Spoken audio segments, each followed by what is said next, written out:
Hey, what's up? It's Jared with State of Tech. Today we're going to be setting up an Apple Watch for a family member. Now I'm excited that Apple gave this functionality to us because before this we couldn't set up additional Apple Watches unless they were connected to their own unique iPhone. I have young kids that I don't necessarily want to get an iPhone for yet, but I do like the idea of them having an Apple Watch that allows me to keep in communication with them, figure out where they are throughout the day, and all of that good stuff. So we're going to walk through the process of setting them up. I have two Apple Watches here right now, and I'm still waiting on another one. The one that we are going to be setting up is a Space Gray SE, Apple Watch SE, and then this other one here is a silver SE with a sport loop, which I'll be setting up later. So let's go ahead and open this up. Now, my kids don't know about this yet, so they're going to be pretty excited to be getting an Apple Watch, and I'm going to be pretty excited to be able to have some sort of communication with them when they are at a soccer practice or baseball or something like that, or they need something. For example, the other day, my oldest son needed his trombone that he forgot to take to school, and being able to communicate much easier will be great. All right, so we have the Apple Watch and we have the strap. We'll go ahead and pull the Apple Watch out. Now, the setup process is going to be pretty simple, just like setting up an Apple Watch, which is an easy process, but it's a little different because we're setting up an Apple Watch for another person. So let's go ahead and get this out of its wrapper.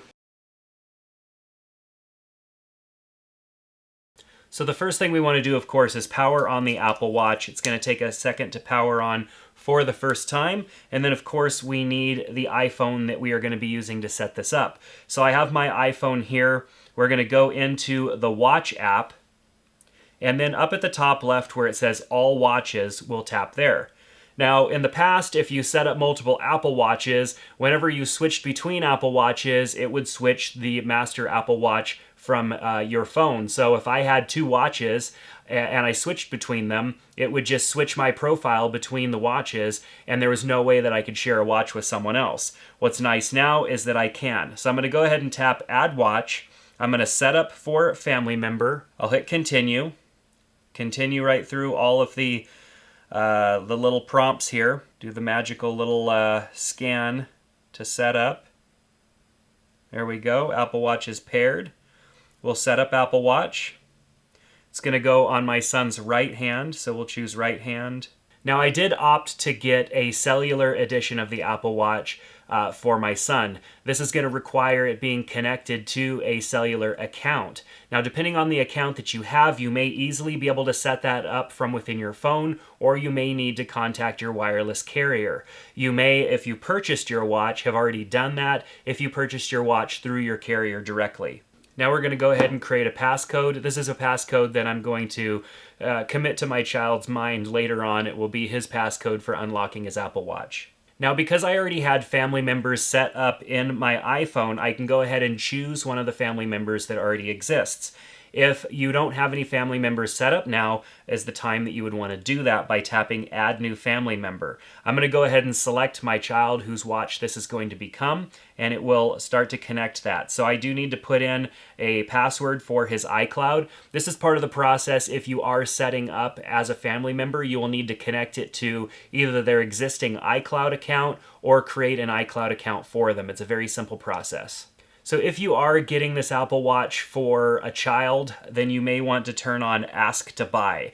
Ask to Buy means that when they go into the App Store on their watch, that will have to ask the parent or the guardian to approve any purchases. That's how we have their iPad set up. If they want to download an app, they can go into the App Store and look, but if they want to download an app, it prompts us for approval, and I want that to be set up the same way on the Apple Watch. So now it's asking me to enter the passcode for my son's iPad. Since he has an iPad that's already connected to this account, it needs that passcode to complete the setup. Now that I've entered that passcode, it is connecting to my son's iCloud account, and it will sync over any existing data, just like as if I was connecting an Apple Watch to an iPhone, because he does have some existing data on his iCloud account from having an iPad. Now, if you chose to go with a watch that has cellular connection, the next step is going to be to set up cellular.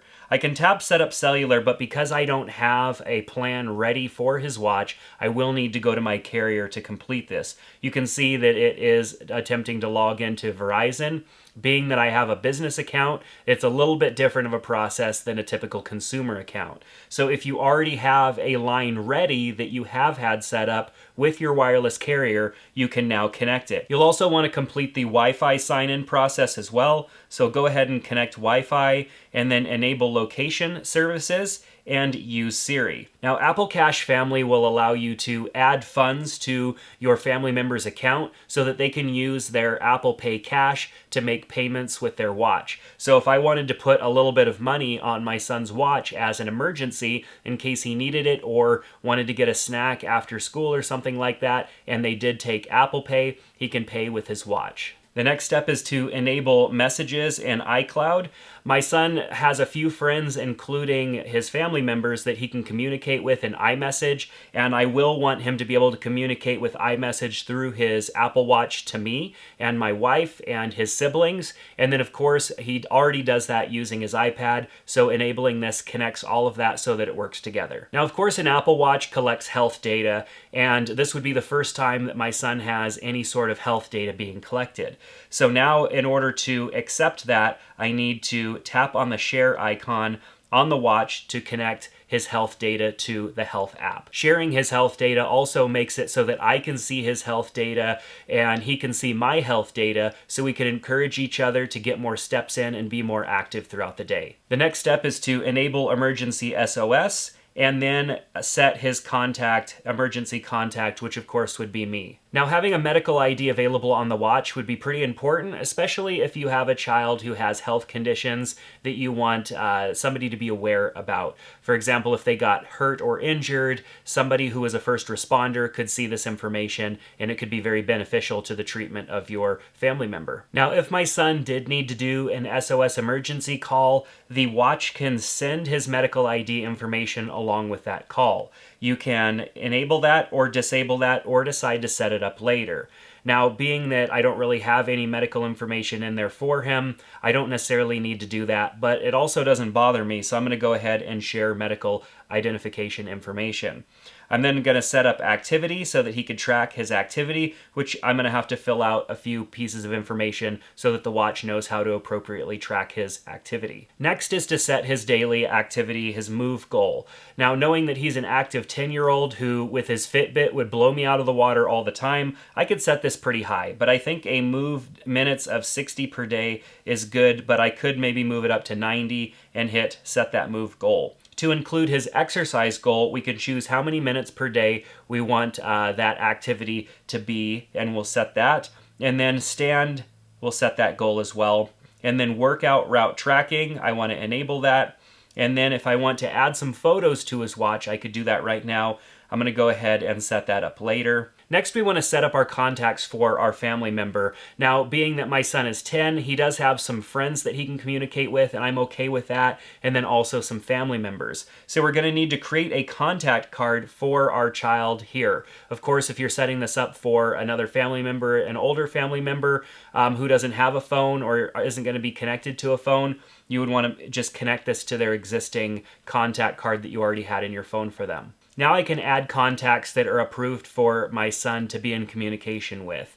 So I'll hit add contacts, and I can go and add family members and then add other contacts that are in my phone. And then when I'm done, I can hit done and it will update it. Now, school time for Liam, of course, he's at school during certain hours, so we want to make sure that he's not getting notifications and all of that stuff. So we want to set up school time, and I'll set that up every weekday, starting at 8 a.m. and ending at 3 p.m. This means that he's not going to get notifications from an app or a game or email or something like that. It's going to be totally not really too functional for him through those times, kind of like having Do Not Disturb mode on. So I'll go ahead and hit done. hit OK, and boom, it's there, and it's just going to finish syncing, and when it's done, we're ready for him to use his watch. So now you can see that his Apple Watch SE is ready to go. It's been configured. Sometimes we'll get some little notifications in here like use this Apple Watch when sharing your location. Yes, use. And then we've got the different watch faces. It says school time schedule has been updated. We'll go ahead and hit OK. And you can see here, because of school time, it changed his watch face to something really basic. And turn the digital crown to exit school time. He has to do that to get out, and it says time left, don't exit, or exit.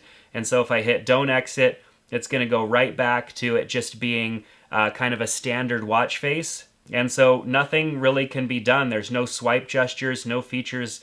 If I tap on the home button or tap on the apps button to try and get in there, it's not going to let me do anything unless I physically go out and exit school time.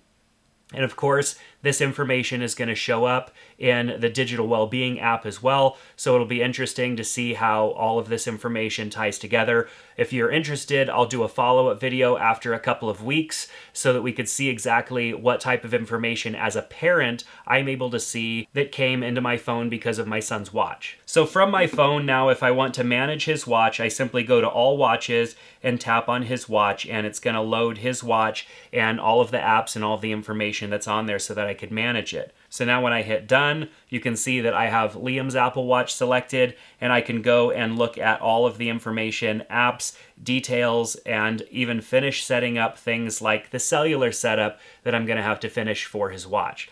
So this is great. I love the fact that I can now configure watches for other people in my family without having to get them their own iPhones. This is definitely a huge jump forward. I think it's great for Apple, and I think it's even better for those of us as parents who want to maintain some communication with our children but are not ready to purchase them their own phones yet. If you have any questions at all, definitely ask down in the comment section below. Thanks so much for checking out this video. If you have yet to purchase an Apple Watch for a family member, I've got links in the description. Purchasing by clicking those links helps support our channel here and helps keep the lights on and all that good stuff. But until next time, take care, and we'll see you in the next video.